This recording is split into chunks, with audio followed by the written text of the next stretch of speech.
Assalamualaikum warahmatullahi wabarakatuh.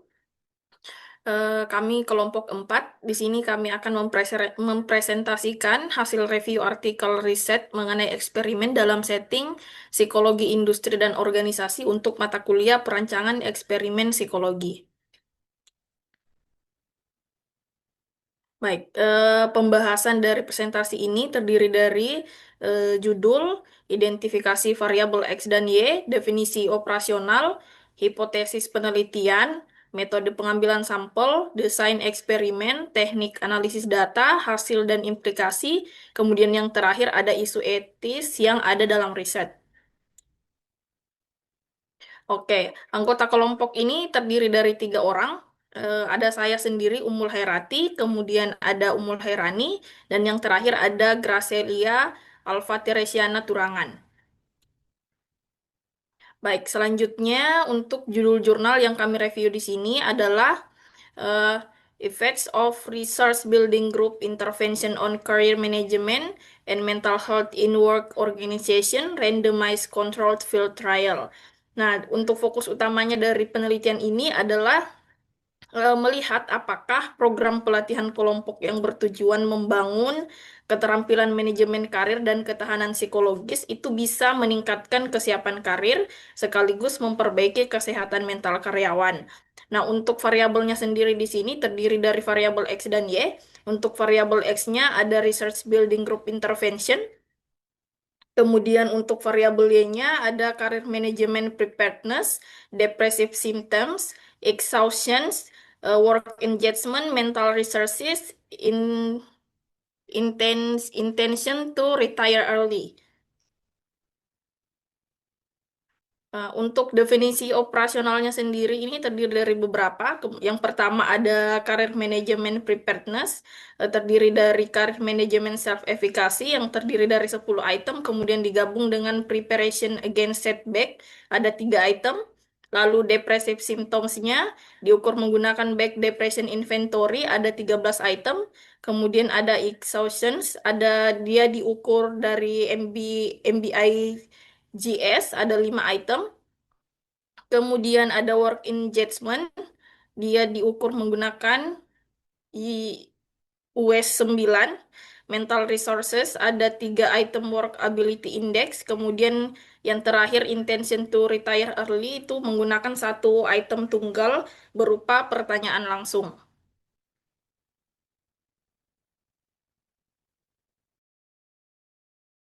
Baik, selanjutnya.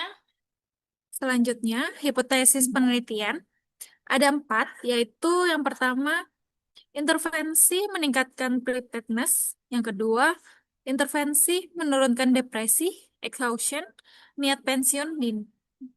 Dan yang ketiga, intervensi meningkatkan engagement dan mental resource.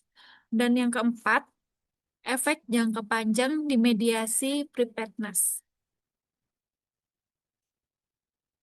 Selanjutnya, sampel terdiri dari 718 karyawan dengan usia 31 sampai 64 tahun, dengan mayoritas perempuan dan merupakan sektor publik dan private, 17 organisasi di Finlandia.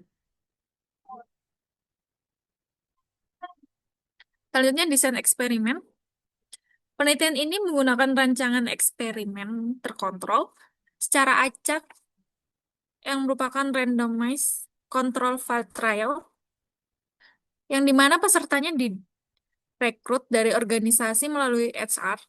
Kemudian diacak kedua kondisi, yaitu yang pertama, kelompok intervensi, di mana mengikuti workshop kelompok selama 5 sesi, yang difasilitasi oleh 2 trainer, yang merupakan perwakilan SR dan OSS. Metode yang digunakan berupa diskusi, role play, social modeling, latihan keterampilan, dan perencanaan rencana kerja pribadi. Dan yang kedua, kelompok kontrol yang hanya menerima paket literatur yang merupakan bacaan singkat tentang karir dan kesehatan kerja. Pengukurannya dilakukan pada 3 waktu, yaitu yang pertama, T1 yang merupakan baseline, demokrasi, dan variabel utama yang merupakan kesiapan manajemen karir, kesehatan mental, dan keterlibatan kerja, dan niat pensiun. Dan T2, segera setelah intervensi, yang merupakan kesiapan manajemen karir dan evaluasi program. Dan yang ketiga merupakan T3, yang dilakukan 7 bulan kemudian, di mana seluruh variabel utamanya untuk menilai efek jangka panjang. Next.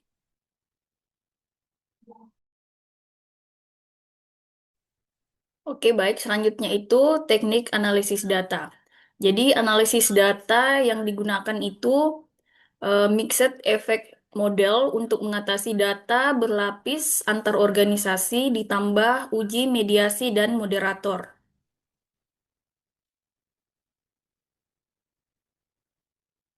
Kemudian untuk hasil dan implikasi. Jadi hasilnya ini cukup menarik ya. Program memang terbukti meningkatkan kesiapan karir secara signifikan. Gejala depresinya ini berkurang, begitu juga niat untuk pensiun dini. Sumber daya mental juga meningkat. Hanya saja efek pada kelelahan eh, tidak signifikan dan peningkatan keterlibatan kerja hanya terlihat dalam analisis one tile saja. Kemudian dalam paper ini penelitiannya juga itu menemukan bahwa kesiapan karir menjadi kunci untuk menjembatani pengaruh intervensi pada kesehatan mental jangka panjang. Kemudian efeknya ini lebih terasa pada karyawan yang awalnya memang punya gejala depresi atau kelelahan mental, serta pada karyawan yang lebih muda. Kemudian dari sisi implikasi, penelitian ini menunjukkan bahwa organisasi bisa memanfaatkan program pelatihan karir semacam ini bukan hanya untuk meningkatkan kesiapan menghadapi perubahan kerja, tetapi juga untuk mencegah depresi dan mengurangi niat pensiun dini. Dalam artian bahwa HR dan bagian kesehatan kerja punya peran penting dalam menjaga keberlangsungan tenaga kerja dengan cara yang proaktif. Kemudian yang terakhir itu ada isu etis. Jadi terkait etika dalam penelitian pada paper ini itu dilakukan dengan cukup baik.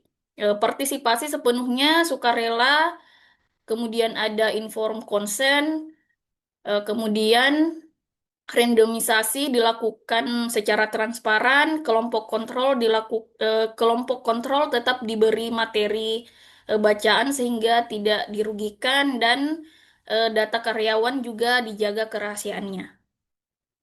Baik, terima kasih. Itu saja hasil presentasi dari kelompok kami.